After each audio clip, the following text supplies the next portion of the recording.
What's going on, guys? Dick's Report here. Back to you with another video. Oh, look, I got Sam right next to me. How you doing, Sam?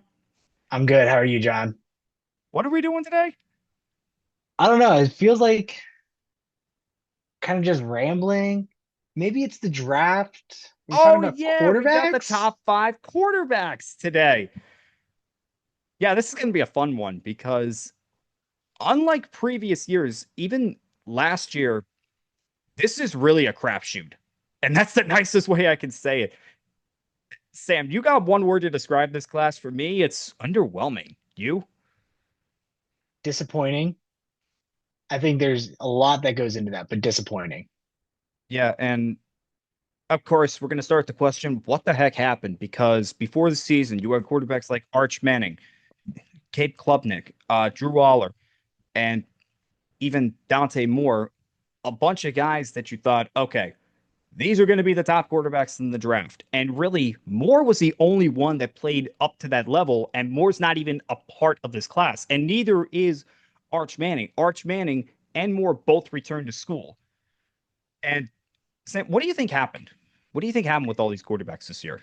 Because I've never seen a drop off Yeah, like this before. I would agree. Like the drop off and the lack of, not meeting expectations just across the board was, something else this year. The other thing is the uncertainty that comes with quarterbacks declaring, and part of that is the NIL, which is, I still think, overall good. I think NIL itself definitely needs to be reworked and adjusted, but overall good for the players. But you're seeing it where players are who routinely would leave early for college as soon as they're draft eligible, are entering the draft, now are going back because I don't want to be picked number two overall by the Jets. So I'm going to go back to school and give it another year, right? So I'll get more into it's that later. yeah, I mean that's why I say disappointing is because there were so many names coming into the possible draft class pool, and players didn't meet expectations, and then the draft class itself changed so much that the big names that you were thought you could see were not there. And now we're left with, what I think is truly a one quarterback draft class, and the rest is who knows what's going to happen with them. I mean, I think for most draft boards, there's only one quarterback we're taking in the first round. We'll get more on him later. Maybe one guy that could sneak in there. And for me, only one other guy that I think could potentially develop into a starter. And that's me trying to push it at this point. Yeah, exactly. I 100% agree with that. And I think we have to start with the question of Penn State's Drew Aller because going into the season, he was the consensus number one guy going into the college football season. And Penn State, I had them ranked as the top team in the Big Ten in my power rankings. If anybody remembers those videos from all the way back, probably not. I almost forgot about them myself, but I don't know what happened because Aller had an amazing 2024. Got Penn State into the college football playoff, got them to the semifinals, one game away from the college football championship game. And this year was just a complete disappointment. Yes, he had the injury, but even before then, he was struggling and he just couldn't avoid the James Franklin curse, it looks like. I mean, Sam, what do you think Yeah, happened with Drew and all that? I don't know. I mean, everything just kind of fell apart for him. There's so much promise, and it's very different. I was thinking of like the Matt Barkley situation where a guy was, Yeah. we were expecting them to be the number one pick after their season because of all the hype. And then the next year, everything just goes wrong and it's not great. But it's a very different situation. Like Barkley just disappointed, and you saw all of his flaws that next year. Drew Aller, it's just, everything blew up. And then he Yeah. had the injury where he missed, the rest of the season. And And Penn it's, State as a team just fell apart. I mean, there's a reason why oh, Franklin was fired. And absolutely. I didn't mean to interrupt. I Right. just had to add No, no, that no, you're the whole 100% correct. season for Penn State was a disaster.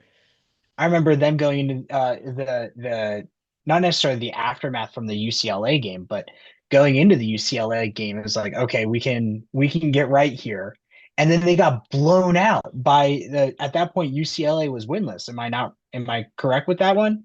I think they were They were winless either or winless or they had just gotten their first win of the season. yeah, It was one of those two. I can't remember where that was in and it UCLA's wasn't even close. It season. was a blowout. And Yeah. it was yeah, I mean Drew Aller was one of those guys that you were hoping would be able to kind of dominate this draft class, and he's not.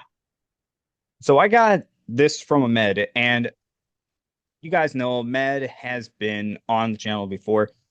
I was trying to get him to come on with us, but he was not able to join us. But I did ask him to and I asked him what happened with Drew, and he said really bad quarterback development and no pocket presence, which, yeah, I think that is fair.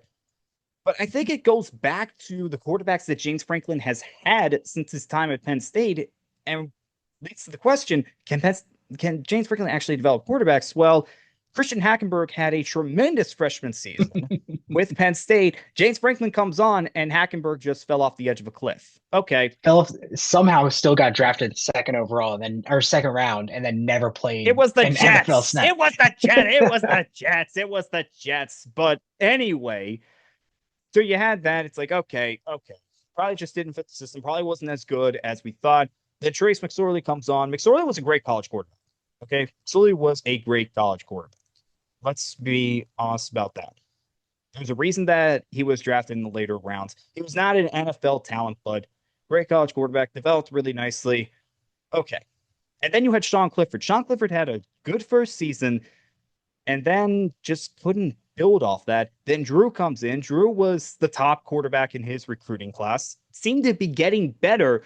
And then this year, the development just wasn't there. And I have to agree with that. And it just makes you wonder, why can't James Franklin really get quarterbacks to get to the level that you think they can get to? And if Drew was not at Penn State, would things have gone differently for him this season?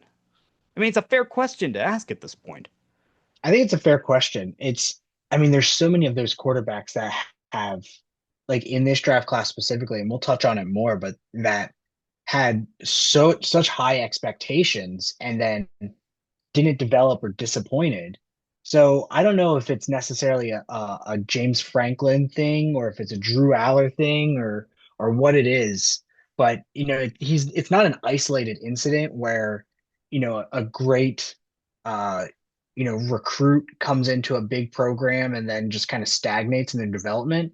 It could just be that he's not very good. Like his ceiling is Yeah. low. He had a high floor and he finally developed to that ceiling and then that's where he kind of peaked, right? Yeah, it could be But that too. It could. it'll be interesting. I think a team will take a flyer on him because he has the tools, he has the Yeah. size, he has kind of the when you're writing down what you want a quarterback to look like, he has that. And I His think tape with, is not there, but yeah, yeah. And I think when you're looking at this class, what you're looking at is tools. You're not looking at production. And the reason I say that is because this year, more specifically, and I think we mentioned this, what year was the Kenny Pickett first round pick? Was that 22? Kenny was it Pickett was, 22? I feel like that was so long ago. yeah, I believe it was 22, which that's just Part of it, crazy. part of it is because Kenny Pickett's been on, I feel like I know that's half the the NFL problem. Kenny teams. Pickett's just So it's moved like, around. what? But Yeah, because he's still not that old. yeah, Well, but I not that many mentioned, years in the NFL. but yeah. So I think it was 22. And I think I had mentioned that you're looking more for long-term guys that could be, backup talents. And I think that's what you're looking at. You're looking at guys that you think could be long-term, but not necessarily as starters, necessarily as backups. And what's the best way to do that? Let's see who has the best tools, and let's see if we can get them to a point where we can put them in a game or two on the season, and we still feel like we have a chance of winning. Am I overthinking it? No, I think especially, in general, I feel like that's what you're looking at is when you're trying to say, can this guy play in the NFL, is you're looking at tools and then seeing do those tools match what we need them to do in the NFL? And then you look at production and all of the other kind of things secondary, right?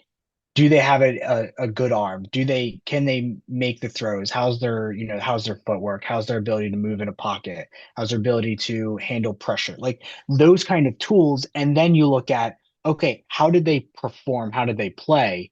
And then do they show the ability to use those tools on film? And then this class itself, we've alluded to it. There's really kind of one first round quarterback. So every other quarterback that we're going to talk about today is going to be a project guy or someone that you Yeah. want development. And Mhm. then the question is, do you think that they have the tools to develop into a starter, or are you looking at a hopefully a career backup, right? And there's Or are they nothing going to wrong with wash being out? a career backup. There's nothing wrong with that. You're Nothing. going to Yeah. make a lot of money, and maybe you'll be a Chase Daniel that's called in the what was Yeah. that, the divisional round against the Browns that one year that he got called Yeah, in. yeah, yeah. Yeah, where he helps his team win the game with a final drive to either run out the clock, which that was his case, or even get into scoring position, field goal, or maybe even game-winning touchdown. You never know what's Yeah, going but to you don't want happen. to draft your career backup, your backup in the third, second round, Oh, right? You're gonna no, want to no, no, no. draft that guy in the fourth or fifth round, maybe sixth, seventh. Those are like really kind of your hey, this is someone who might not even make the roster kind of pick, right? So that's Well, where we're your number looking one at for a guy lot of these last guys. year was a fifth round pick. Was a fifth round pick. I will still, I will yeah, still say I think he got unfairly treated. I'll be I think he honest. got well. I think it's getting into the fifth round is reasonable. I think he was, a third round talent, but are you going to draft a guy like Shador Sanders in the third round, knowing kind of what's going to happen with his own personality and kind of the baggage, the media baggage that's going to come with it? In the third round, probably not. So I totally understand the taking him in the fifth. I think he has some tools that can do it. My biggest issue with him is his pocket presence and his pocket awareness. biggest But issue is the team that he's on. what'd you say? I said my biggest issue is the team that he's on. Oh yeah, for sure. Well, I don't know. We'll see what happens with Todd Monken. I mean, Todd Yeah, Monken we will. wanted him with the Ravens, so Yeah, we'll see what yeah, happens. I guess But you're right. I guess you're right with that. I All don't right. Oh, anticipate they're going to want to stick with him. yeah. Okay. One more thing, and then we'll get into our top five lists, which are not the same. I don't think we've ever had a top five list where we've had the same guys, unless that's what we were going for. We have the same names, different orders. Yep, that's what we have. Okay. The last thing I want to talk about is Arch Manning and Dante Moore returning to school for another year. Now, with Arch, that was to be expected after the season that he had. He got better as the season went on, and I am hoping that he can build on that and become a top quarterback in the 2027 class. But with Moore, I think it was a shock to a lot of people because he was the second best quarterback in this class. He was the other guy that had a first round pick on, and he just decided to return. I think it was the right move, not just to avoid the New York Jets. And I know a lot of people are saying he only did that to avoid the Jets, but I think it's also because of the track record with 1 year starters. Sam, you and I have mentioned this before. I am terrified of 1 year starters when it comes to the quarterback position. In fact, I got a question for you. I did a list last year, and I didn't do a video or anything. I might do one this year, but I have a list of all the first round picks from quarterbacks that started 1 year in college. Number one, we all know, well, you know who number one would be. Cam Newton. Cam That's Newton, number one. yes. And even then, Cam Newton's kind of an outlier because he's the only one that started at a community college before starting, uh, you know, Power Five football. Who do you think number two is? Oh, I don't know because And it's not Ryan Tannehill. Ryan Tannehill does not count in my book because he started half of the season his junior year. whenever I'm thinking about 1 year starters, I just keep thinking about my mistake. So the name that stays in my head whenever I'm thinking about 1 year starters is Mitch Trubisky. He's number And three. he's I am I'm terrified of that man because I remember I I'm saying I thought he was a better prospect than Patrick Mahomes, and I will Everybody thought never he was live a that better down. prospect than Patrick Mahomes. I don't think anybody is. I think everybody's kicking themselves over that one. Yeah, yeah. Who's I don't number think two? anybody's holding anybody against you against anybody on that one. It's a name you know. It is a name you would know. He's still in the NFL. Okay. Okay, starter Was or one last year, yes. okay. Um, Just signed to a new team. just signed to a new team. Give me like 10 seconds. Sure. And then I'll give you another hint if you need it. Yeah, give me one more hint. He was released. Oh, um, who? Who is it? Do you want one more hint? Because I do have No, no, another no. hint. Just give it to me. Just give it to me. It's Kyler Murray. Kyler Murray, that's right. It is Kyler Murray who would be number two if you're going by this. And some of these Go, names yeah. on here, oh man, some of these names are just really, really bad. I Yeah, mean, yeah. I mean, we had mentioned it, but you know, I think it was Bill Polian who was like, I need a guy who is a multi-year starter if I'm going to draft someone in the first round. And I think that's, it makes sense because you need snaps to be able yeah. to play just football. You need to play. So if you're not playing, you can't develop. I always say this with quarterbacks, give me at least 25 starts with him, and I'm comfortable with that. And for Dante Moore, if he can continue the play that he had this year, and he didn't end the season on the best note. And again, Oregon did lose to Indiana, and they were the national champion, and really they were the best team, so I'm not holding that against him. But really, with Moore and what he did, he essentially showed everybody, hey, I can play. And he did everything right for transfer. Like he sat behind the lead for a year. And now, when he took over and started, he was amazing. And I think with him, again, he has to show more improvement. But again, if that season is anything like, well, if 26 is anything like 25, he's going to be a top quarterback in this class. Oh So I yeah, think it was I the agree. I think it was the right decision to make, get more experience. And he probably saw the list like I did. He probably did some research on that. It's like, maybe we should see I think there's one guy on both of our lists that I think would have benefited from another year, and yeah. I'm sure that's going to come up in our discussions. Mhm. All right, let's get right into the list. And we're going to start at because this is the most boring part of both of our lists because it's Fernando Mendoza who is going to be the first overall pick. I know people are going to say allegedly just to be safe, but I mean, he's going to be number one. Going to the Raiders and Mendoza in Indiana specifically. My goodness, what a year. Here's my thing. You led Indiana to a national championship. Indiana, a team that just did not have that much success I and mean, they got to the national historically, championship. Yeah. historically, they were under 500 all Mm, time in their career record, and then yep. within this was their third year with their head coach. Second. From second year, yeah, yeah. So first year they make the playoffs. First off, with Indiana making the playoffs, and then the second year making it all the way. That's what happens when you're playing college football. When you're playing the video game, and you're like, I'm gonna take over a terrible program, and then make them perennial winners in national. Like that's video game stuff. We talk I about video know. game numbers from quarterbacks. That's And don't video game forget, program Mendoza was building. not the quarterback in In 24. the first He year, came yeah, in because to he was at Cal. yeah, to see this kind of historic rise. And it's not just because of Indiana was winning. It's the fact that Mendoza really showed he can be an NFL type quarterback because a lot of things that I saw, first thing, he is probably the best leader out of anybody in this class. And I know people are going to go, oh, what does that even matter? Just worry about the physical tools. It's like quarterback has to be the leader on the team. Okay. Oh yeah. Why do you think guys like Peyton Manning and Tom Brady are Hall of Famers, and then guys like Ryan Leaf and Jamarcus Russell are the two of the biggest busts in NFL history?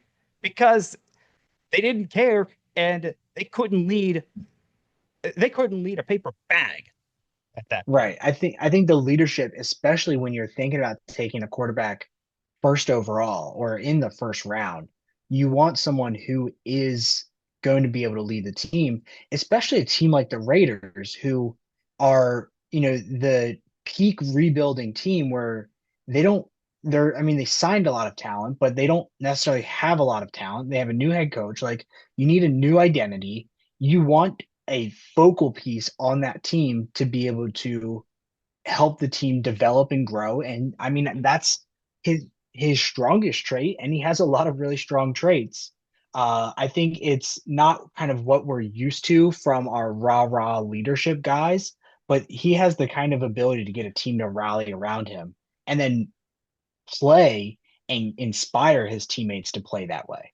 And the other thing I'm going to say is he fixes his mistakes because every time I saw him make a mistake on film, the very next drive, it was everything was fixed. He learned from what had happened previously. And if you want an example of that, go watch the final drive against Penn State because that drive was just a masterpiece from start to finish. Mhm. He led them down the field.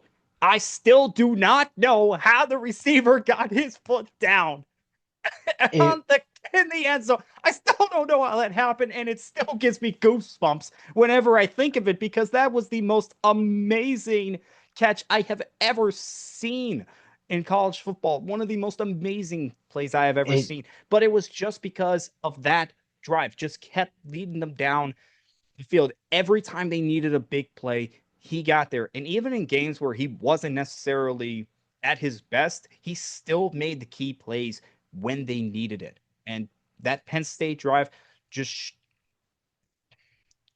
just confirmed everything that I would think of him. Because I watched yeah, that game live, and when I saw that, my mom and I were just like, "What the hell just happened?" right. I mean, he has, I think, the uh mental ability with the game, processing pre and post snap, his ability, like you said, to not make the same mistake twice. I mean, all of that is those are tools, those are intangibles that you can't, it's hard to build and develop and teach. And he has all of that. I think he has some, I don't want to say limitations, but some, less than desirable physical abilities. Like he doesn't have a super strong arm. He has a good arm. Don't get me wrong. He can make all the throws in the NFL. His mobility isn't, when he gets to the NFL level, I think that's not. Lacks leaves room to be desired. He, looking at the stats and things like that, some of my favorite things is his accuracy. Oh yeah. Watching him and then looking at like his adjusted completion percentage was 83% this past year. His turnover worthy plays was 2.6% this past year. So he's not putting the ball in bad spots. He's making completions. I mean, part of it you can say is he had a really good team around him. One of the knacks just looking stat wise is, he's not always making like the big time plays, but he didn't have to. So it's not that he can't do it, he just didn't have to do it. So I mean, he has everything that you want from a quarterback.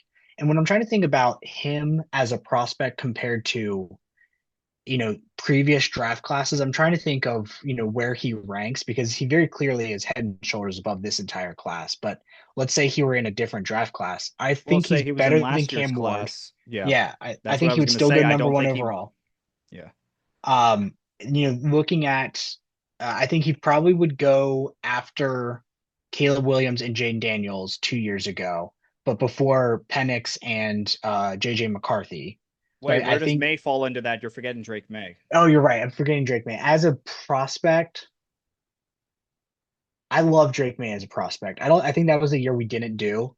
Um, but I probably would have had him over May as a prospect. Um, so yeah, I would say he would be the third quarterback out of that class. So I I mean, would have he's put him as definitely. fourth, but you know, that's fine. I think it's tough too because there's always going to be a little bit of recency bias. Yeah. Um, because Well, we I see love what Drake May happened as a with. prospect. I'll be honest. Yeah, I love Drake May as a prospect. I really thought you get him in the right system, he's going to develop really well, and I was proven right. I have been following Drake May throughout his entire college career, so I, yeah, yeah, I'm not just saying that because of recency bias. I actually had been following Drake May for a while, so I yeah. probably And would have I love had Drake May May as a over prospect too. Daniels in my prospect if I'm being Mm. honest. So I just had to say that. I love Jaden Daniels as a quarterback, but we're not talking about that draft class. Yeah, we're not. We're talking about Fernando Yeah. Mendoza. He, And that I was mean, just a he's disclaimer. I just had to get that out there. yeah, yeah. I think even in other stronger draft classes, he still would hold up and still be at the top end because I think he's a great prospect. My only concern is going to the Raiders. Now they did just Yeah. sign Tyler Linderbaum, but Tyler Linderbaum is not has not been the best pass blocker. So my worry is the Raiders offensive line and his ability to manage constant pressure. I mean, he had a he did get sacked a fair bit. His pressure to sack ratio was pretty high. I mean, it was about 19%.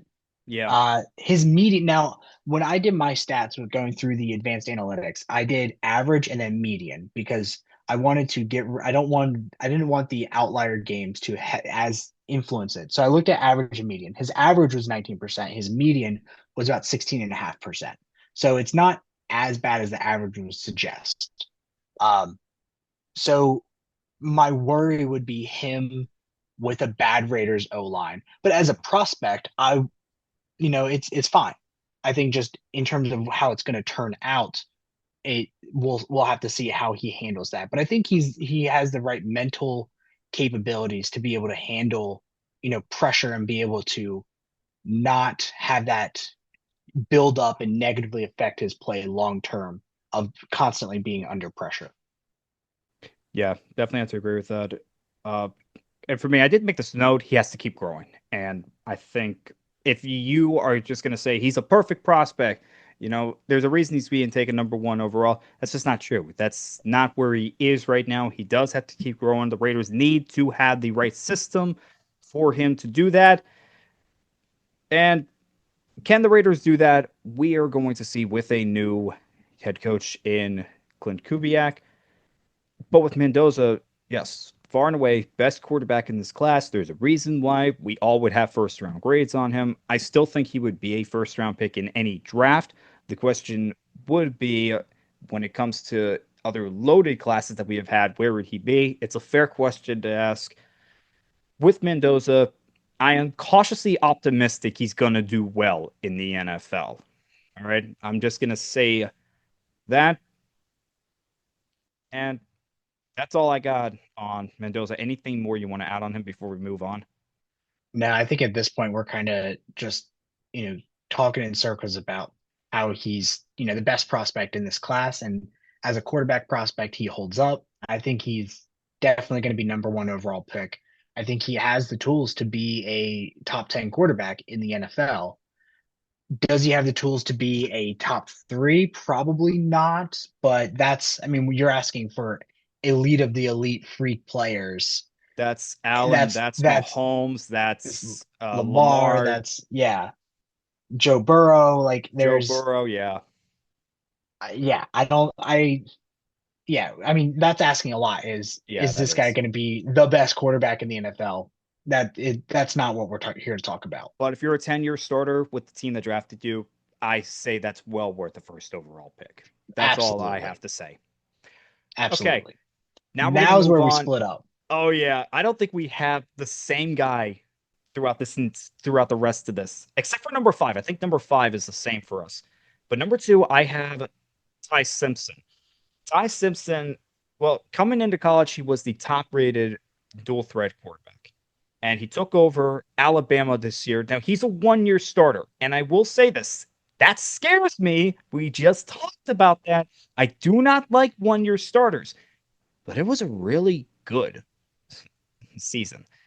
And mentioned dual threat. He's a true dual threat. This is a guy that if he's pressured and he sees an opening, he's going to take it. It's not Jalen Hurts or Lamar levels, but that's rare. I would say, trying to think of somebody to compare that to. Sam, you can think of somebody. Help me out. It is a notch below. It's a tier below that. And with Simpson, it's not just his dual threat ability. He can throw a really good ball. He's got a tremendous arm. And I saw him, he at times he was accurate. He does have a lot of the tools that you want to see in a quarterback. Problem is, he's not always consistent with it. And while the statistics can show you that, hey, at times he had better statistics than Mendoza, but when you're looking at the game film, there were times when he was missing throws. There was times when he was inconsistent in the pocket, and times when you just say maybe he should stay another season and show that he can make those improvements.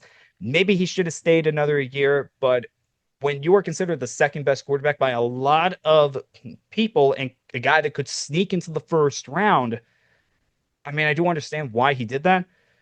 But with Simpson, if you're drafting this guy to start day one, you're basically ruining his career before it even begins. You need to understand that it's going to be a while before we can see what he can truly be potential wise, because I don't even really know what his potential is at the NFL level. I would not be shocked with a team trading back into the first round and deciding, why don't we take him, have a guy that is going to be a bridge, like a year or two bridge quarterback, and see if we can develop him. Would not be surprised. There wouldn't be surprised if a team in the second round decides to take him. And also, I wouldn't be shocked if he doesn't get taken until the fourth round with Ty Simpson. So with Simpson, this is a guy that I think should have stayed another year, could have benefited from another year, but I think he is the second best quarterback in this class. Just going on, potentially could be a starter for another team. Do I think he could be a top five? No. Do I think he could be top 10? Maybe. I would say top 15, a guy that could develop into a reliable guy that's going to help you win games, but it might be a little bit longer than you honestly would want in a quarterback like that. Yeah. Sam? So I have Simpson as number three, and it's mostly because of that Yeah. inconsistency. And he's a 1 year starter, and the inconsistency in a 1 year starter scares me as Yeah.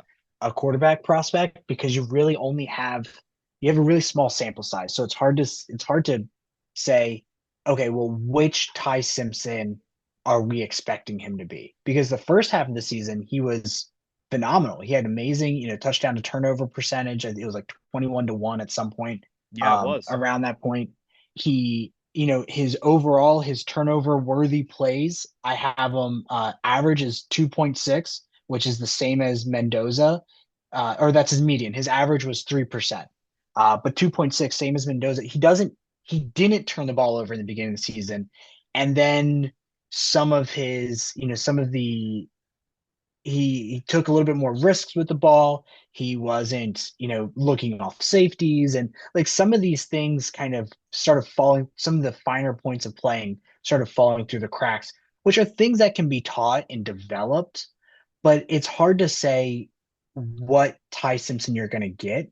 That in addition to I'm concerned about his current bulk. I think he needs another 15 pounds or so to be able to handle an NFL season. But then if you put on that 15 pounds, he loses his athleticism, and then Yeah. maybe he's not able to, you know, outrun NFL players. And you saw that too.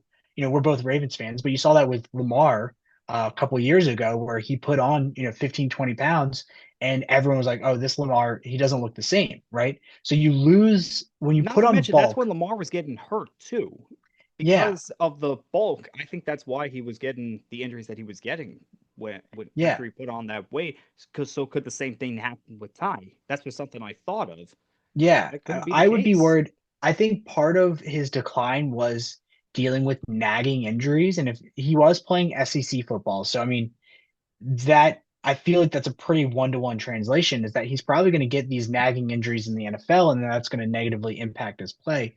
He has, we talked about tools. I think he has a lot of good tools that will translate into the NFL. So I think there is ceiling there, and I understand why a lot of people have him as number two.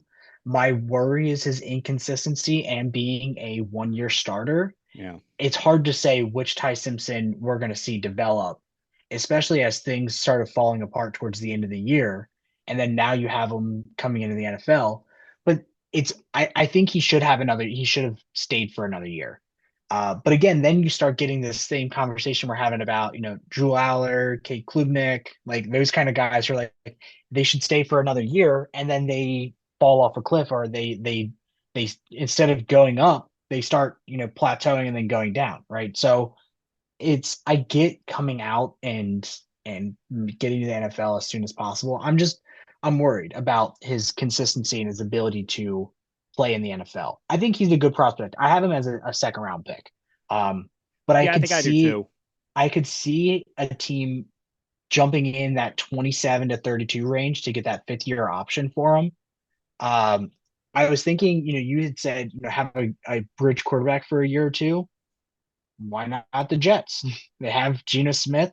He's the Yeah. perfect 1 year bridge quarterback. And If the Rams didn't make the trade with the yeah, Chiefs and they still the 29th overall pick, I was thinking them because of Stafford, probably going to play another 1, 2 seasons, maybe three, but I don't know if the Rams would trade up in the first round to I don't get think him. so. Yeah, I don't I think think the so either. Rams And have I don't been, know if Simpson's going to last until I don't even know if they have a second round pick. So that's why I didn't even mention them.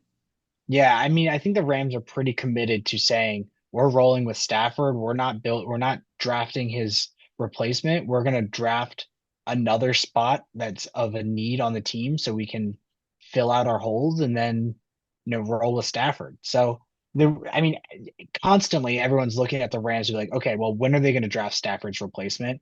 I could see them taking a flyer on one of these guys later in the draft. Yeah. I could also see him not taking the quarterback at all. Maybe they wait till next year or whatever it may be. But yeah, I think he's a second round pick. I think end of the first round isn't unreasonable, but there's been more times where we're like, this is someone who a team could trade up and draft in the end of the first round, and then teams just say, you know what, we're just going to take him in the second, and nobody trades up for him, and he's just an early second round pick. That's where I have Ty Simpson, Yeah. which is a little contradictory because I think he's going to get drafted before the guy I have as number two. But I just feel more comfortable with the guy I have as number two. For Okay, so me, who's your number two guy? my number two guy is Carson Beck. And part of it is because he is a multi-year starter. And I think you saw a lot of good from him last year with Miami. And I think there's a Yeah. lot of good that he has. I think his biggest concern is he's older. He's 24. His arm wasn't what we wanted it to be. I feel like it was better when he was at Georgia. Then he tore his UCL and was healthy last year. Like it wasn't a thing that stuck with him, but his arm strength dropped off. Yeah. Um, he's not hyper athletic, but I think he has a lot of the tools that will translate and that can work not as a game manager, but kind of in that realm where maybe he's not going to be his ceiling is limited, but I think he has a higher floor than Ty Simpson. Um, he really did a great job of limiting turnovers, going back to that turnover worthy play percentage. His average was at 2.2, which is already lower than Mendoza and Ty Simpson's. His median was 1. So 1% of his throws were turnover worthy, right? So he limits those turnovers. He reads the defense well. He's accurate. He's more accurate in that short to intermediate range. Because of the limitations with his arm, not as much. And you saw that with his big time throw percentage, using the PFF stats, which I know has an asterisk in itself. His big time Yeah. throw rate was where I got it. Was at 3.3, whereas Mendoza's at 5.7, Simpson's at 6. Drew Allers was bad, but Yeah. you know, so he doesn't have taking a top off of the defense and those big time plays is a little bit of a concern, but I think he has a higher floor. So if I'm a team that is looking for that mid to that top 16 to top 8 kind of quarterback, and then you want to build around him kind of like what the Seahawks did with Sam Darnold obviously was a much better prospect than Carson Beck, but I think that's where he can be at as a quarterback. So I just feel more comfortable with Carson Beck than I do Ty Simpson, and I do feel that Carson Beck is going to get drafted after Ty Simpson, but just from my own standpoint, if I were an NFL GM, I probably would want Carson Beck over Simpson. So I have Beck at number four, and the reason I do is all of the reasons that you said. And when I was watching Beck, something about those games just kind of rubbed me the wrong way. Where one, I didn't see him take a lot of downfield shots, and those numbers you were saying back that up. I just didn't see him really try to go on the deep passes, Hmm. the passes that go 15 plus yards. I did not see a lot of that. It was a lot of short and intermediate. And while he was Yeah. accurate on a lot of those, you do need that threat of the deep ball at the NFL level. And then another thing was, and I know this was more than likely Miami's offense, but I didn't see him do a lot of progressions. It's first choice. If it's not there, either scramble around or just take off and run. I didn't see him do a lot of work within the pocket. Now, it doesn't mean that he can't do that, but it is something that I have to be aware of.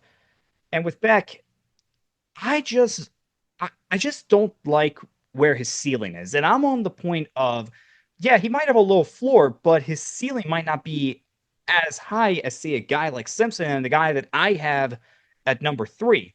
I think with Carson Beck, if you're drafting him, you're looking at him more as, okay, let's get this guy in. He could probably learn just about any system in the NFL that doesn't require a highly mobile quarterback and see what we can do with him. See if we can turn him into a decent quarterback at the NFL level. Maybe if we get lucky, we can turn him into a good starter for at least half a decade. We'll see what happens there.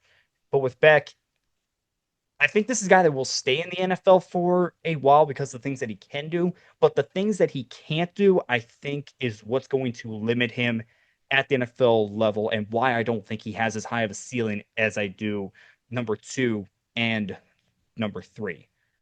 And I So, think the ceiling concern is a very valid concern. And I understand that's where I feel like a lot of people have him lower on the list, especially with this draft class where yeah, you're not looking, you're looking for guys with tools and with ceiling because, first round, if he was a little bit better and he's a first round pick. And I mean, even in the first round, you don't want to draft a guy because he has a high floor. You want to draft ceiling.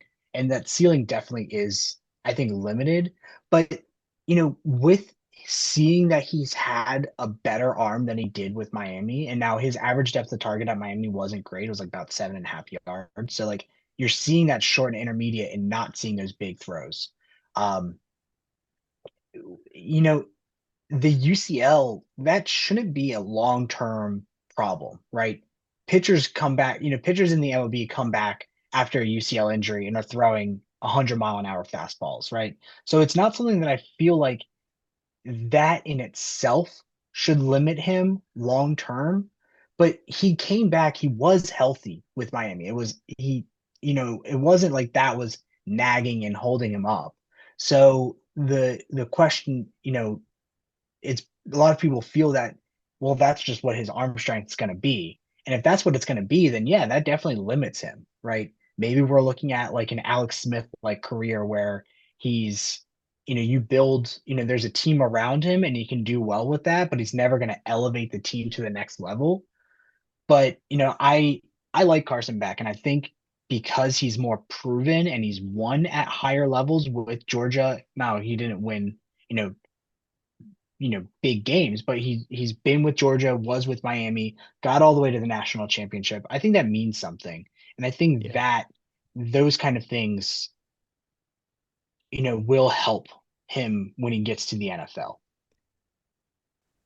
I think he's a better prospect than Dylan Gabriel, and Dylan Gabriel was a third round pick. So I For think that sure. could Yeah. definitely be taken in the third, could definitely be taken in the third round. I could even see a team say, hey, let's take a chance on him in the second. I mean, Tyler Shuck was a second round pick last Right, year. right. So anything can happen, but I'm just concerned about, do I am I as comfortable taking him to be a potential starter as I am with others? Probably not. And with that, I'm going to move to Garrett Nussmeier, who I have at number three. And Nussmeier, he's a pure gunslinger. All right. He is a guy that was playing hurt last year, and that led to him not having as great of a year last year as he did in 2024. But when he was able to show off his skills as a quarterback, and I think it was the South Carolina game where he had a few mistakes, but when he was on in that game, he was really, really, really good. He's got a tremendous deep ball. And again, I know he was playing hurt last year. When he is not hurt and he's able to really step into his throw and really show off, he can hit the he can hit the big play. The games weren't that great though. And again, it was because he was hurt. And I know I'm saying that a lot, but it's both a reason to think maybe last year is an outlier, but also a reason to think, why don't we step back a little bit? Because you don't want to take a guy that was playing hurt the previous year very high in the draft. With Nussmeier, I think this is a guy that can develop into a decent starter at the NFL level. And that's really the last guy that I think could be a starter at the NFL. Beck's just a little bit under that, but with Nussmeier, I think with all the tools, especially within his arm, I think that's definitely something to work with. But again, it's a guy that one was playing hurt last year and two had a down senior year. You have to be wary of that, even though you know when he's on, he's a really good quarterback. So, Sam, I'm guessing you had Nussmeier at number four. I did, yeah. So Nussmeier is my number four, and I think the biggest thing is his size. He's and his the fact that he's injury prone in college, and then how does that translate over into the NFL? I'm not sure what he's measured at. I know on the roster he was measured at 6'1", 205. That's small. Like he I didn't even realize he was measured that small, I'll be honest. yeah, so I mean, he has the arm talent for sure. He definitely has the ability to make those big plays. But my worry is, he with the big play hunters is you're gonna turn the ball over. And my worry is that he doesn't necessarily have the development from the kind of the post snap play recognition. And I think teams took advantage of that. Now, again, he is playing in the SEC where you're going to see more disguised coverages and more of that than you would if you're in, say a group of five conference, or one of the other guys in this class is an FCS quarterback who his stats are off the charts, but he's playing FCS, and not even off the charts, but like the stats I have are great, but I worry about.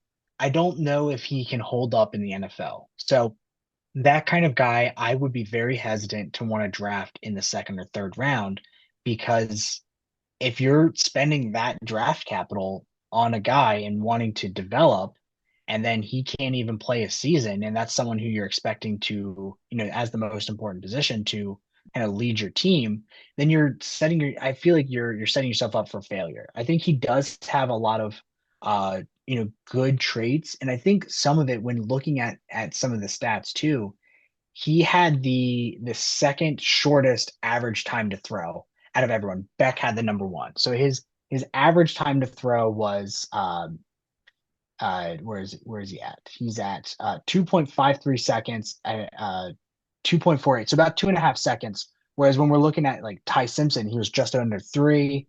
Mendoza was at 2.7. 2/10 of a second versus 2.7 versus 2.5 does make a difference, especially when you're in the NFL and guys are moving faster. So part of it is, he wasn't, didn't have as much time as some of the other guys. His pressure rate was really good despite that. His medium pressure rate at 15%, whereas, we're looking at again at Mendoza around just under 17%. Ty Simpson had a 14% pressure to sack rate ratio. So like, despite him being rushed, he wasn't getting sacked a lot. He's athletic. I think he has a lot of good tools, but I just don't know if he can hold up in the NFL. And that makes me worried about drafting him early. Yeah, all that's fair. Because when you have a guy that's coming in with injury concerns, more than likely he's going to be injured. Look what happened with Michael Penix. He was coming into the league. He had knee concerns. What happens? His knee gets hurt this year, his first year as a full-time starter. So it's a fair assessment. It is a fair assessment to make. And yeah, it does make you worry. But then again, when you have somebody like Nussmeier who has that arm strength, who shown that, hey, he can be a quality quarterback when he is healthy, a team is going to say, let's take a chance, let's take a flyer. I would not be surprised if Beck goes before Nussmeier, and I honestly would not be surprised if Nussmeier doesn't go until fifth, sixth round because of those injury concerns. And the reason that I have Nussmeier over Beck, despite all that, I think is really because of the ceiling of Nussmeier. And I had mentioned that I had put a lot into the ceiling of these prospects. And Nussmeier to me just has a better ceiling, but he's got a lower floor than Beck. But in a draft like this, you're likely to take a higher ceiling guy over a higher floor guy just Yeah, because of the tools and everything. If this was a different draft class, I probably put Beck over Nussmeier, but this is a completely different draft yeah. class than what we're looking at. And I think that makes a lot of sense because I would agree that, looking at our guys, two outside of Fernando Mendoza, he has a lower ceiling than I think Ty Simpson, has a lower floor than Ty Simpson. So makes sense that he's lower than him. He has a lower floor than Beck, but has a higher ceiling than Beck. So I understand putting him at three over Carson Beck. Um, but I would be worried drafting him. Yeah. And another thing that you had touched upon is, the senior season where it's not necessarily a down, like it was a down season for sure. Especially looking at kind of all over throughout the board. Um, so whenever a player isn't continuously developing and going up, always makes me a little bit worried because if is his junior year his ceiling, is that truly we say he has a higher ceiling, but maybe his junior year was his ceiling and that's the best we can expect from him. That gives me worry as well. And that's fair. That is 100% fair. And that's why with these rankings, you're going to see them all over the place because everybody's going to evaluate these quarterbacks differently. And that's just what happens every year with the draft.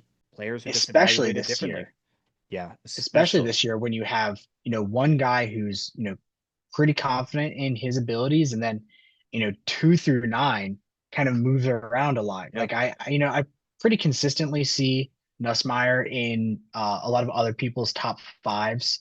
Ty Simpson consistently is number 2, but then number 3 you have I've seen uh, the North Dakota State quarterback sneak into top Cole fives. I've Payton. seen yeah, Cole Payton sneak into top fives. I've seen Cade Klubnik. He hasn't really snuck into top fives, but Drew Aller's been a lot of people's top fives.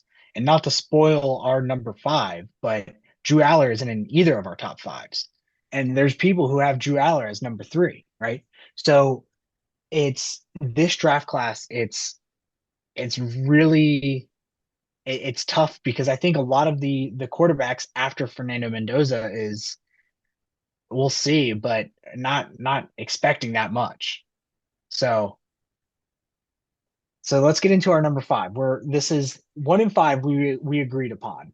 So and I think we probably agree on number 5 for the same reasons. Uh, it's Taylon Green from Arkansas. I first watched this guy. It was going to be between him and Cabe Klubnik. I knew what 1 through 4 was going to be. I wasn't sure on the order, but I was debating what to do, and I was not going to go with Aller because of that senior year. Cole Payton, I just didn't know that much of him, and I was a little worried about putting a North Dakota State guy in after the last two were not that great. Sir Robinson, no way I was putting him.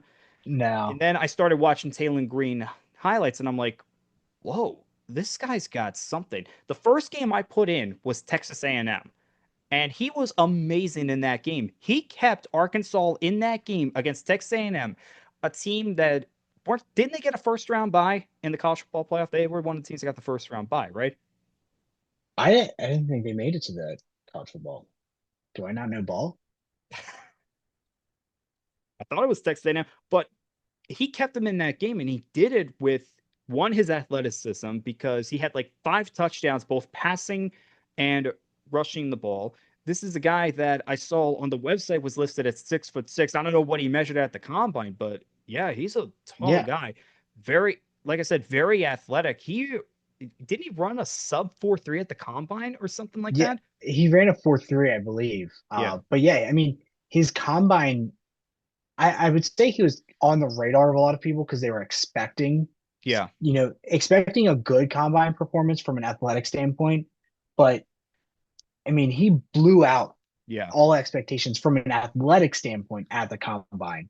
And that's And part of then why I have him as number five. And I think that's a lot of people are gonna be high on him because of his athleticism. and then when you look at the tape, you're seeing a guy that has a strong arm, and he showed that at the combine again, and a guy that can take control of a game.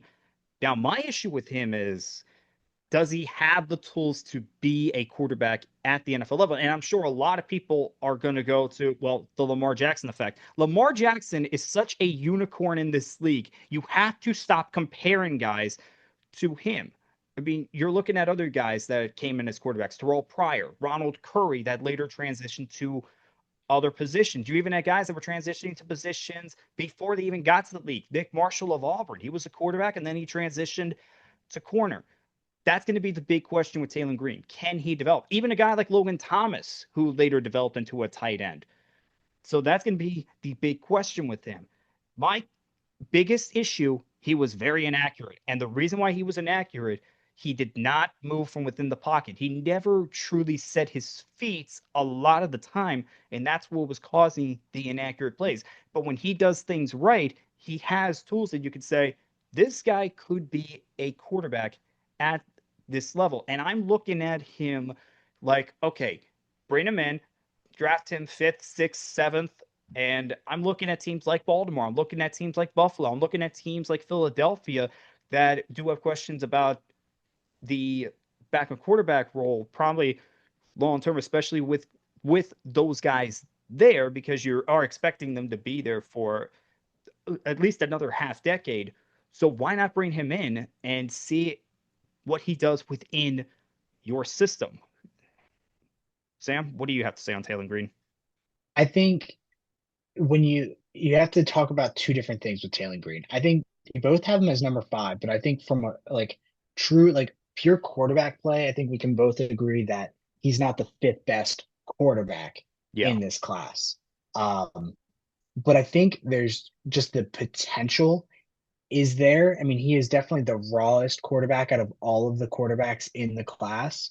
yeah, that's fair. And there is a disconnect between his athletic ability and his quarterback ability, which I think is Hmm. why a lot of people talk about him moving to a different position. I mean, he's a big guy, 6'6", 230, runs a 4.3, maybe 4.2. Um, he's got a strong arm. I mean, he's Anthony Richardson, but the reason why he's not higher up is because Anthony Richardson did what Anthony Richardson did, right? So then the question is that developable? Can you turn that into a high level NFL quarterback? And I guess it depends on where he goes and what the plan is. He definitely will have a much longer leash than Anthony Richardson ever will have because he's Hmm. not going to be a fourth overall pick. So you draft him knowing that he's so raw and that he will take time to learn some of those mechanics at an NFL level, taking a snap under center and going into a drop back and having the footwork and being able to move in the pocket and being able to kind of move in that way and then make those reads pre-snap and post-snap Yep. and things like that. So there's a lot of things that he needs to learn to develop. And the question is that even a possibility? Is it possible to develop a guy like that? I mean, he's a more raw version of Josh Allen in my mind, a faster version of Josh Allen. Like Josh Allen Yeah, is that's very completely. good Yeah, I runner, think you're but right on that. he's I think you're faster, right on the right? money with that. Um, and there's a lot of times people will make comparisons to Josh Allen, and it's not necessarily fair.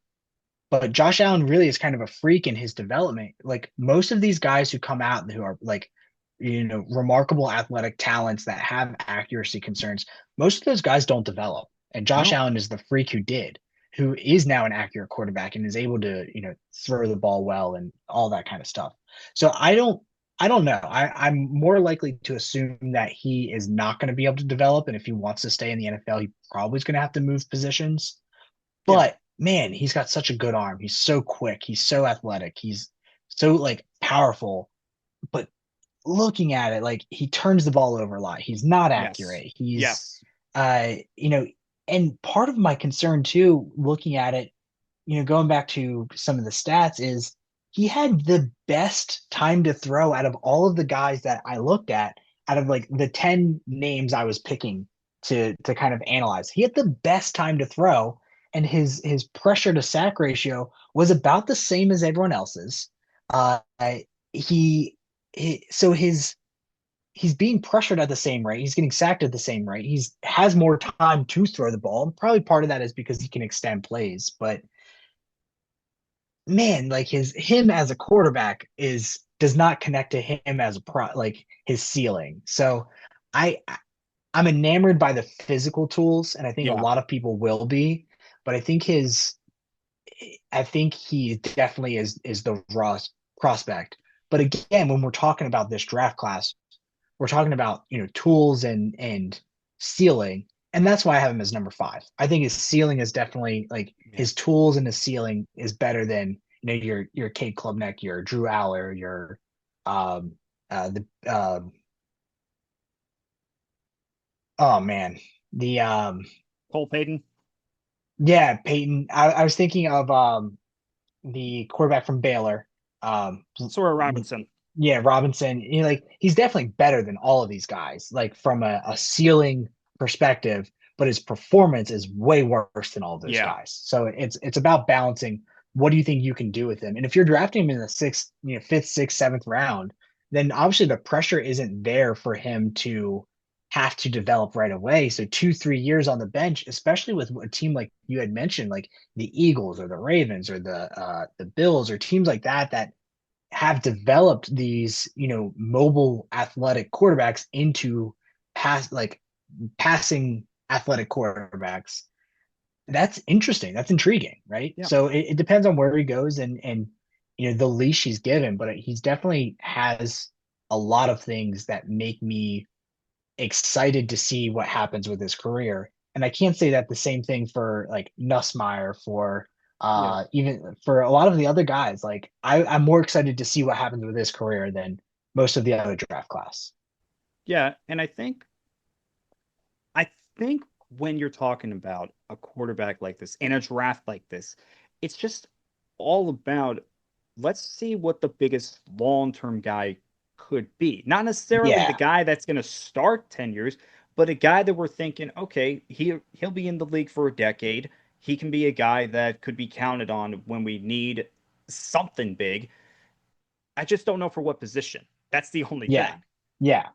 I mean he's a pure lottery ticket kind of player. Like you're probably not going to win, but if you do, man, it's going to be fun. And that's why I would mention a team like the Ravens maybe to take a shot on him in the sixth or seventh round because one, they have a lot of draft picks, and two, Tyler Huntley, they just got back for 2 years, so maybe they bring in another guy so that maybe if Huntley decides to leave after that 2 years, they'll have 2 years of this guy that they've been able to develop, and they'll say, hey, we're comfortable having him as our backup because he's been in the system and we think that he can help us win games. Or he's not really developing, and then you just say, all right, make the switch to receiver or tight end, and let's see what we can do with you. More than likely, I think he's going to put on weight and be a tight end in the NFL I if he think doesn't so. I work think out in the probably. NFL. Yeah, I because of the will 6 foot say, 6 thing, I don't see you don't see a lot of receivers that are that height. But again, I don't know what he measured at the combine, so more than likely he's not 6'6". But again, if he's even 6'4", he's more than right. likely that would be a tight end. I will say this one thing though, when Madden 27 comes out, every single person is going to trade for him and then start him at like his 62 overall or whatever it is, and then turn him into an X factor quarterback in 3 years is going to be a 97 overall because in Madden he's going to dominate. Yeah. So if you're Brick Johnson with the Jets, hey, maybe you're picking based off guys who play well in Madden. So maybe that happens. Okay. Yeah, I just think with Green, this is a guy where it's unpredictable, but it might be a good unpredictable. So he's probably going to sneak over guys like Klubnik, maybe even Aller, just because of what you think he can be. And I think we're going to stop there because we're just saying that way too much now. Let's get into Yeah, some of the other quarterbacks and how many guys we think could be drafted. I think all five of these guys do have a great chance to be drafted. I think Drew Aller is more than likely going to be drafted. Cape Klubnik, I'm not entirely sure there. I wasn't big on him. Even going into the senior year, I didn't like everything I saw on tape from him. Jalen Daniels from Kansas, what he was able to do in his career, being able to help Kansas win some games, that could be interesting what happens with him. I could see him being drafted like in the seventh round, one of the last picks of the draft. Sir Robertson from Baylor, maybe. Cole Payton is definitely the wild card in this draft when you're trying to figure out where is he going to go? Is he going to be taken? Is he not going to be? And then Diego Pava, is that how you say? Is that how you say his last name? The quarterback I thought it from was Vanderbilt. Pavia. Pavia. Yeah, Yeah, it's Pavia. yeah. So Pavia, I I just don't don't think think he's an Pavia is NFL getting drafted. quarterback, but I think he'll No, I be don't one think of the he's getting first drafted. guys signed as an undrafted rookie. And well, we were going to have the old Miss guy, but looks like he's returning to college. That's the most insane thing I know. because his throat hurt at Ferris State that he is getting another year Yeah. ruled on by a judge who's an Ole Miss alum saying That that part I whole did not. I did not know the judge yeah was an Ole Miss alum. yeah. So the judge who ruled that he should get another year of eligibility is an Ole Miss alum.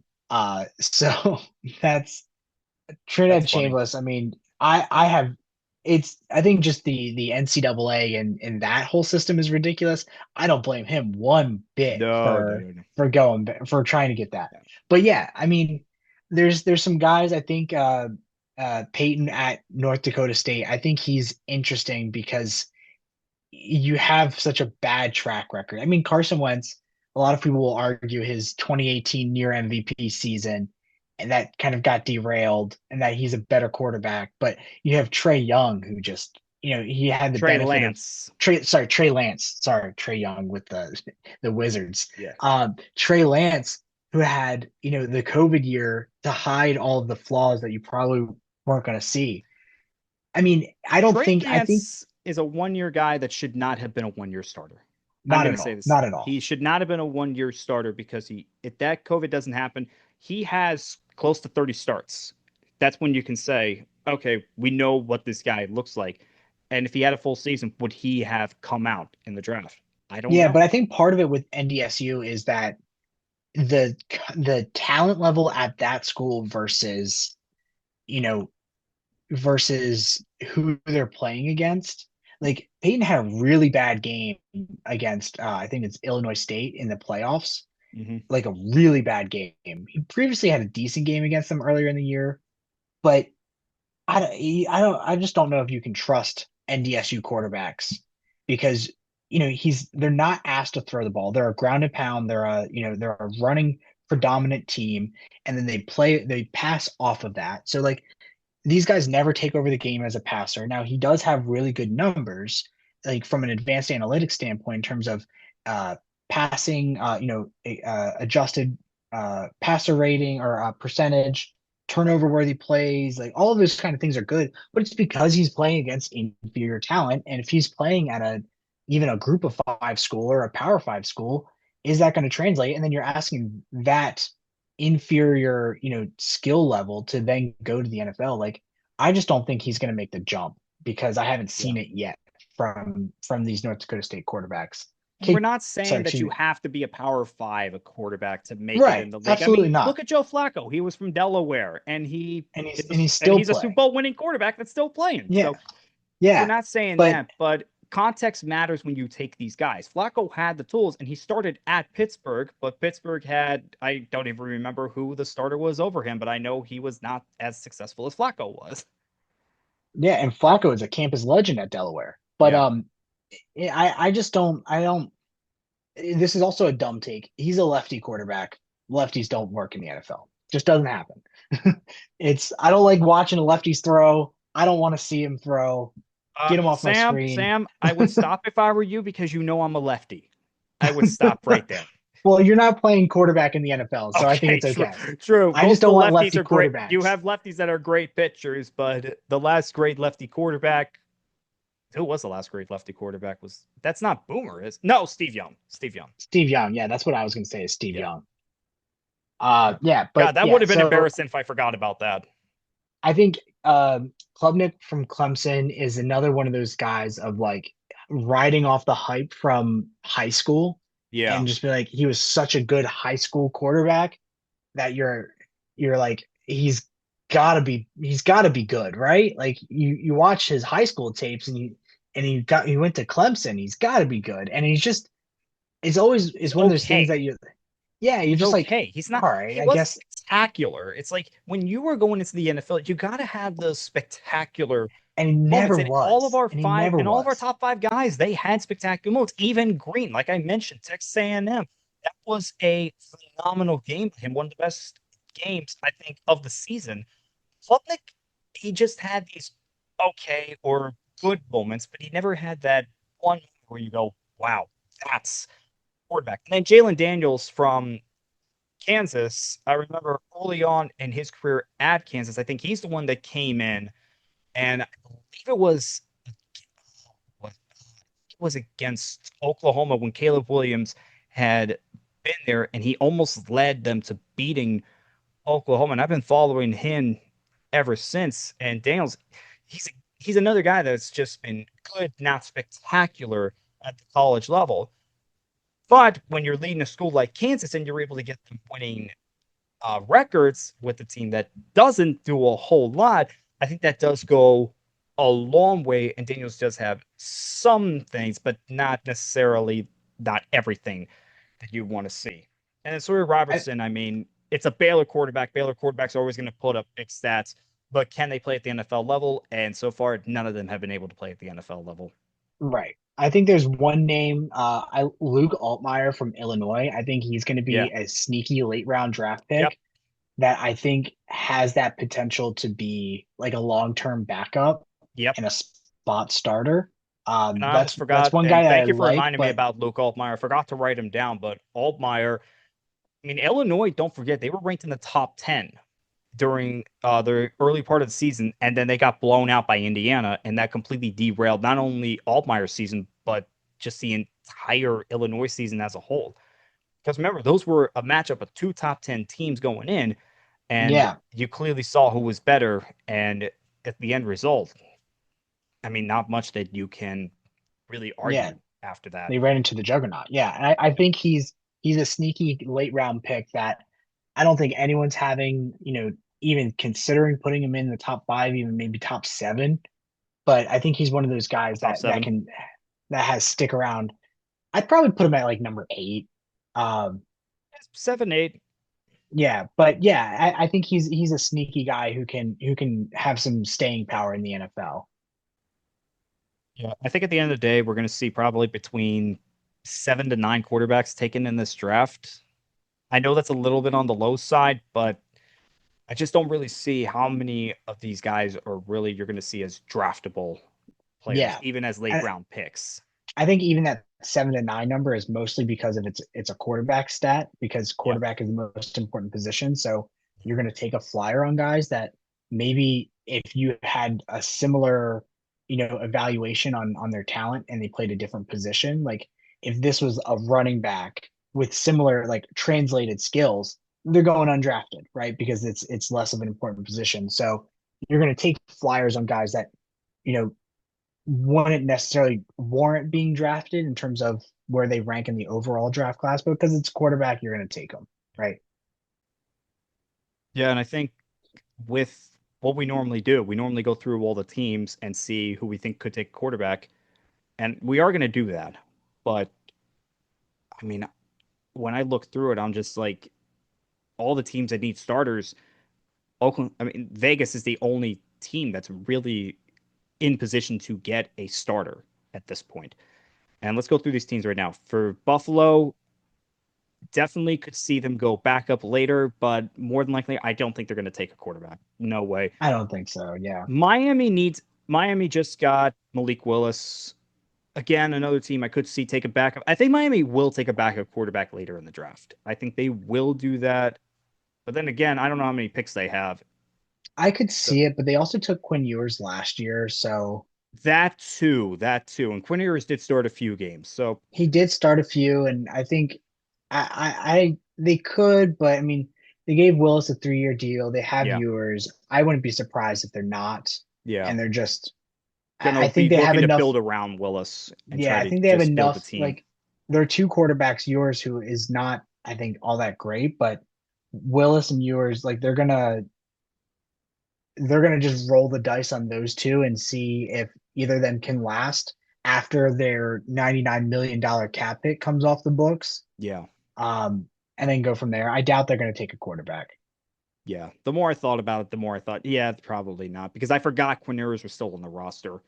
And then you have, I mean, the Patriots just won the Super Bowl. Their quarterback position is pretty much filled. We know they're not going to do No, they that. didn't. They didn't win the Super Bowl. I mean, they got to the Super Bowl. They They got to got the to the Super Super Bowl. Bowl. I was so used to saying that they won the Super Bowl. Okay. I'm so used to saying that. And sorry about that. They got to the Super Bowl. And then you have the Jets, and they're the Jets, and they have Geno Smith. And this is probably a team that is just looking to see, hey, let's see if we can get a couple of wins. If not, we'll have the number one pick in next year's draft or a top five pick Yeah, that we can get enough that we can get a quarterback. That's pretty much what the Jets are going to be doing. In the AFC North, I think we mentioned Baltimore with the 2-year deal with Huntley. I I wouldn't be doubt they're gonna shocked draft. Yeah, if they took a flyer on Green. I wouldn't be shocked. But I think that's the only quarterback I could see them taking in the draft. More than likely, they're probably going to sign somebody. They're probably going to sign an undrafted rookie to yeah, come in, be their number three, see if he sticks on the roster. Cincinnati's yeah. got Burrow. They just signed Josh Johnson. No way. Cleveland, they have to deal with the issue with Gabriel, with Sanders, and with Mr. Massage this year. Mr. Massage is still on the roster. I know.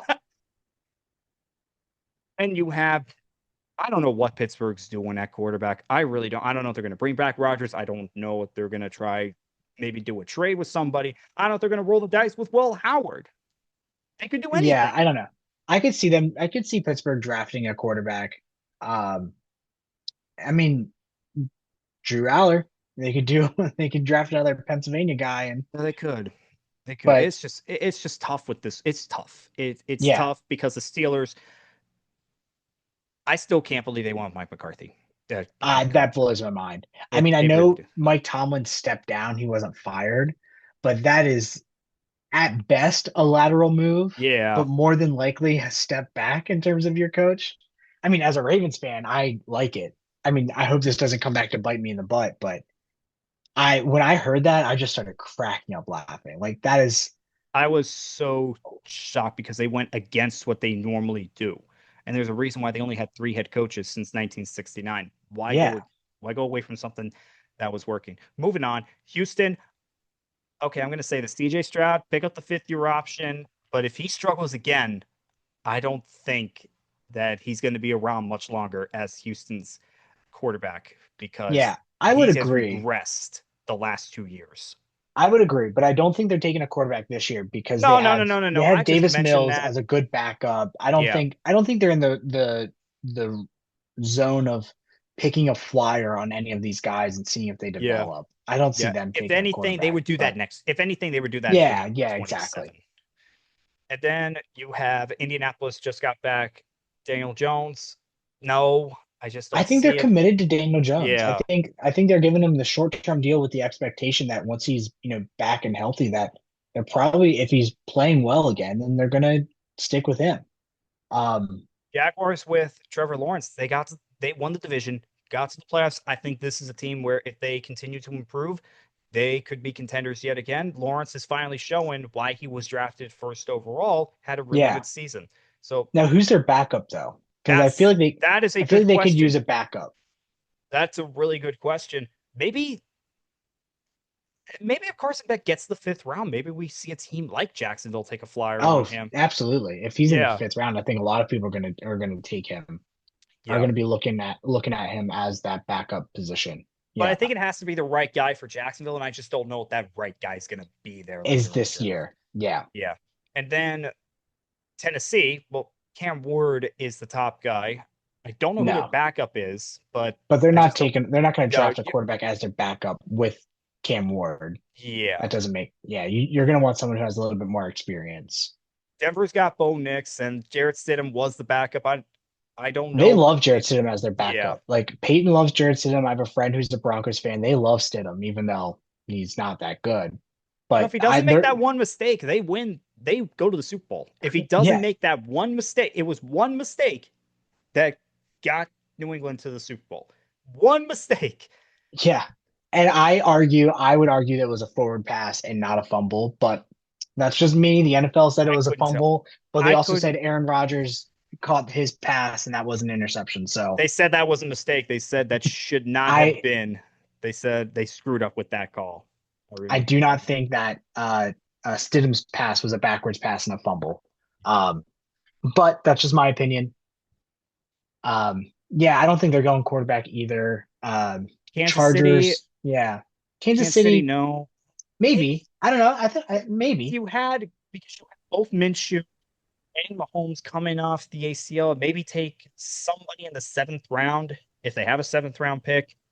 Again, I didn't look at who's got what draft pick because Yeah, like there's no way later I was going draft to picks. remember Yeah. all that. And Yeah, then, yeah, Chargers probably not. Raiders, we know they're gonna be taking the quarterback number one overall. We know they're gonna go Mendoza, and they'd be stupid if they try to double dip. I hope they don't try to double dip. that would be dumb. Yeah. I That think would be with dumb. Mendoza, there's no reason to double dip. Yeah, yeah. So in the AFC, maybe two or three teams at the most. Maybe. Yeah. Yeah, I think in the NFC, the Cowboys could be interesting because Cowboys, yeah, yeah. I was thinking that. I think, do they still have Joe Milton on their roster? But even so, he's not. He's a practice quarterback. Like yeah, he looks great in practice and awful in games. yeah. I could see the Cowboys taking a quarterback, not like a Ty Simpson or Carson maybe a Beck or Nuss. Garrett Nussmeier, Yeah, yeah, probably a guy later on. yeah. I Maybe could they see could be them. the team that takes Taylor Green and see if they can turn him into something. I mean, the Cowboys, They try. we've seen Yeah, them do that before. We've seen them do crazy yeah, things like that before. With the Giants, you have Jackson Dart, and Dart, if he just stops being so reckless with football, and I mean that not in terms of turning it over, but by getting hurt, then he's going to be a good quarterback in this league. So that's the yeah. I one don't thing think that he needs to work on. Giants want to go quarterback. I think that just I don't see that happening. No, I don't. Um, Eagles, I agree with you. Philadelphia, We talked about it. maybe Philadelphia, again, it would have to be the right guy as a backup later in the draft. I just don't see that. Washington needs a back, would need a Didn't they backup. re-sign Mariota? They did, but Mariota, how much longer do you really think he's going to be the backup there? But then again, Washington needs help everywhere. So taking a backup quarterback, not really in the top interest for them. Right, right. Then in Then the North, I don't see any team taking a quarterback, even the Minnesota Vikings, because no, they got they Kyler just, Murray. yeah, They're Kyler Murray, they're they're yeah, that's going right. with the better. They're, Whoever's the better quarterback out of Kyler Murray and JJ McCarthy is who their quarterback's going to be. It wouldn't make sense for them to. and it wouldn't make Um, sense for anybody else in the NFC North, I think, because I think Jared Goff, Lions are just going to see, just try to run it back again. I think Goff can still have good seasons in the NFL. Caleb Williams just had a breakout season, and then Jordan Love. I think he might be the best quarterback in this division this year. I oh think he's going to be yeah, I better would than agree. than the other I three. could see the Lions going with a later round. I could see them drafting someone. Because I mean Jared Goff, I think his shelf life isn't up, but it's coming due. So I Yeah, could see them, I just don't know taking what a that guy guy. and seeing if there's Yeah, any talent, any development there. yeah, I guess so. Again, if the right quarterback falls to them, maybe, but will that happen? I'm not entirely sure if that would happen. That would be a later round thing. And with the quarterbacks that we have listed, I don't know if that guy would fall to them. In the South, let's see. So you have Atlanta, who just signed a backup to compete with Penix, and I completely forgot who it was Tua. somehow. Tua, yeah, It was thank you. Tua. It was They Tua, signed yeah, Tua. yeah. So Tua they turned the have ball two over. injury quarterbacks. Yeah. Yeah. Carolina, Bryce Young. this is going to be a big year for Bryce Young. He showed great Yeah. improvement last year, got them to win the division, and he got them the lead against the Rams late in the game. Showed a lot last year. I think Yeah. for Bryce Young, if he continues to do what he did last year and continues to have more good than bad He's moments, getting a long-term deal. Yeah. yeah, man, Bryce Young, would this be the best career resurgence out of anybody? Oh, absolutely. Absolutely. I think, sometimes just sitting a guy is the best thing for them. I think Yeah. that's the biggest proof of that. Saints are rolling the dice with Tyler Shuck. I think that's the right move because he did well his rookie year. I'll be honest, Yeah. he I did mean, well. there's arguments for him to win Rookie of the Year. I Yeah, think that was reasonable. Um, it would be nice to see if he can take that next step, move on, build on his rookie year and go from there. I don't and we're know saying if he rookie, and he was can. 26 years old. That's the funny part Yeah, like I don't, that's part of it. I don't know if he can. I also don't know if the Saints really have a ton of talent around him. around him Yeah. to help him take that next step. But I mean, he's a serviceable starter. Um, so I think I you can wouldn't win games. I anticipate think that. you can win games with him, and the Yeah, Saints are finally starting to get out of salary cap hell. It's not as bad as it once was. They're finally starting to get out yeah. of there.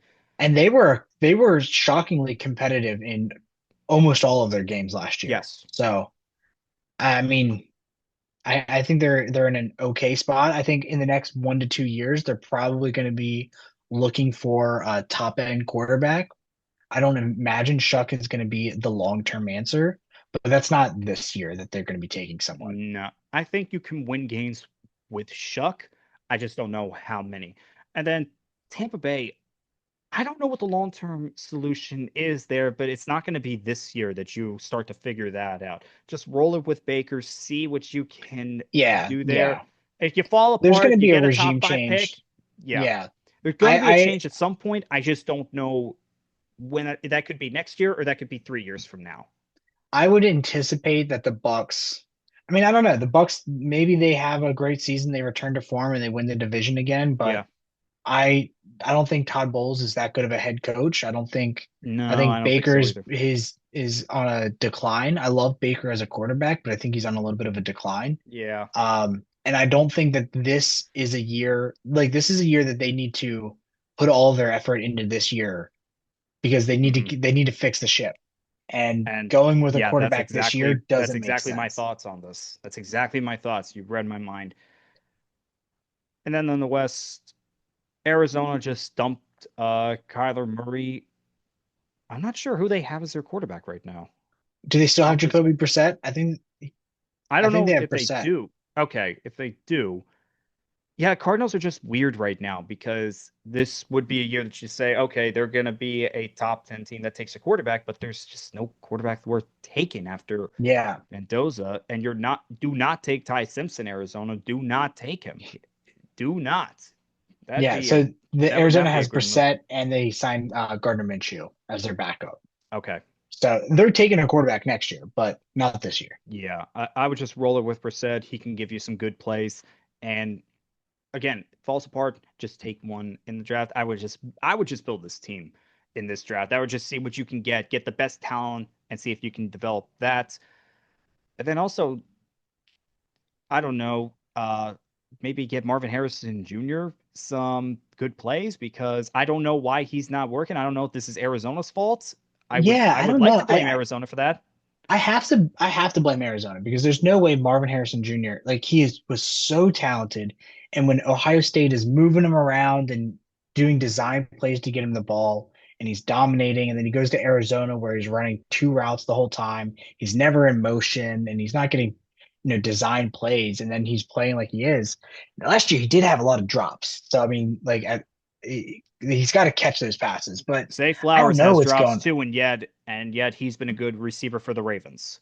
Yeah, I mean, I think it's definitely an Arizona thing. So we'll see how Yeah. things shift with a new coaching. But yeah, they're not. I don't think they're going. Maybe they go quarterback in the second or third round because they're looking for that lottery ticket. But I don't know. I think they're probably planning I on don't just know. I think you're just better off getting guys for the team right now than taking a yeah, flyer on a quarterback with that pick because oh man, because you know you're going to get a new quarterback at some point in the next few years.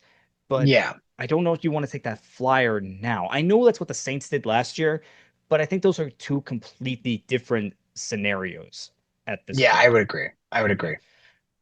Now with the Rams, we talked about maybe, but no, they're still going all in. The trade that they made with Kansas City showed that, and they no longer have the 20th overall pick, but they are picking in the top 15. It's nice that they got two first round picks. Thank you, Yeah. Atlanta, for doing that. And Atlanta, oh man, oh man, I'm not Rough gonna get rebuild into for that. them. Yeah, Yeah. rough one. And then San Francisco, Brock Purdy just signed a long-term deal, and nah, I just don't see them taking a backup when you know what happened last year with all the injuries. You want a guy that you know you can come in. You don't want to take a shot on a rookie. Yeah. And Seattle's the team that won the Super Bowl. Okay, Seattle now won I the Super fixed it. Bowl, and they have their project with Jalen Milrow still on the roster, so Yes, they're that not too. going Yes, quarterback that either. too. That too. That's going to be interesting. What what's going to happen with Milrow this year? It would be interesting if he does what Malik Willis did this in Yeah. 25. It took That would Malik Willis a couple years, so I can imagine that, maybe not this year, but I'd be interested to see how his preseason goes. Yeah, with this class, I mean, we've said it before, but it's just all about ceiling and tools and what you think a guy could be if he's developed properly. Now, next year's class, that's going to be an interesting one because you will have Arch and you're going to have Dante, two guys that are expected to be two of the top quarterbacks. And with Arch, he just has to continue the improvements that he made during, especially the second half of the season. And with Dante, he has to continue to be consistent and put the bad games behind him, especially with how he ended the season. But we want to talk about two other guys. For me, I'm going to talk about Julian Sain.